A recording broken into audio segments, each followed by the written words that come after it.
yes, I believe that we should have such a referendum as Oscar initiated in Switzerland in all the countries of the European Union.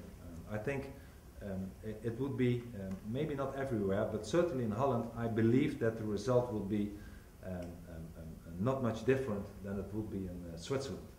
And for that reason, the Dutch elite doesn't want to give in to a referendum because they are afraid of the outcome. Once again, I gave the example of the European Constitution, where it was not initiated by the government, but at that time in Holland it was initiated by the Dutch Parliament.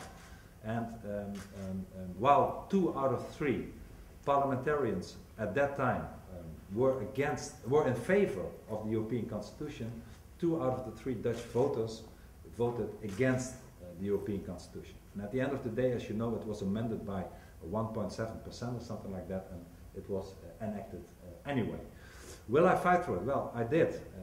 I put forward a motion to have referenda like this in Holland, and it was rejected. And we are now, fortunately, in a position that we are giving support to a minority government, a government that would not exist without our support. So it gave us more leverage and influence in Holland. But I have to admit that even last year when we negotiated about referenda, that the 2 parties that we are supporting today in the coalition would not hear of it, would not dream of it. So I was unfortunately not successful to push it through, but it's on our program and we will keep fighting for it. And when there are important issues, we will use the instrument of initiative legislation to put forward to try to get a majority anyway for such an excellent initiative that Oscar took in Switzerland. If I may just have a follow-up, because right now, as you know, the Lisbon Treaty provides for the possibility of popular initiative.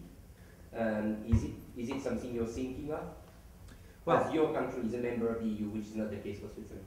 But I think there are, which is true, the new treaty, Lisbon Treaty, gives that possibility. You have to have in several countries, I believe 1 million votes, or a lot of votes. There are some rules about it, but it gives an opportunity indeed to start such a referendum, whether it's about minarets, whether it's about the European Union, whether it's about Greece.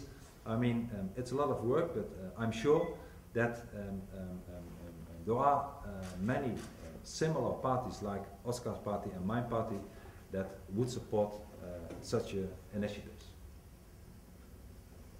So a referendum is a no-go, but you can also come with your own initiative. You also said in the past that Zwitserland is coming with one. Is that still the case? Yes, we are working on several initiatives, by the way, but the one of the minarets is certainly one of them. And as you know, we don't have any legislation today in the Netherlands, which makes it more complicated in a way that we first have, like parliamentary parties did, as you know, with the European Constitution referendum. We have to start a temporary law for the referendum, and when that law is enacted, you can use it for a certain issue. So it's not that we have some kind of basic law for referenda and we can make an initiative, which is not easy, but it doesn't take a long time. You have to change the law also for the referenda.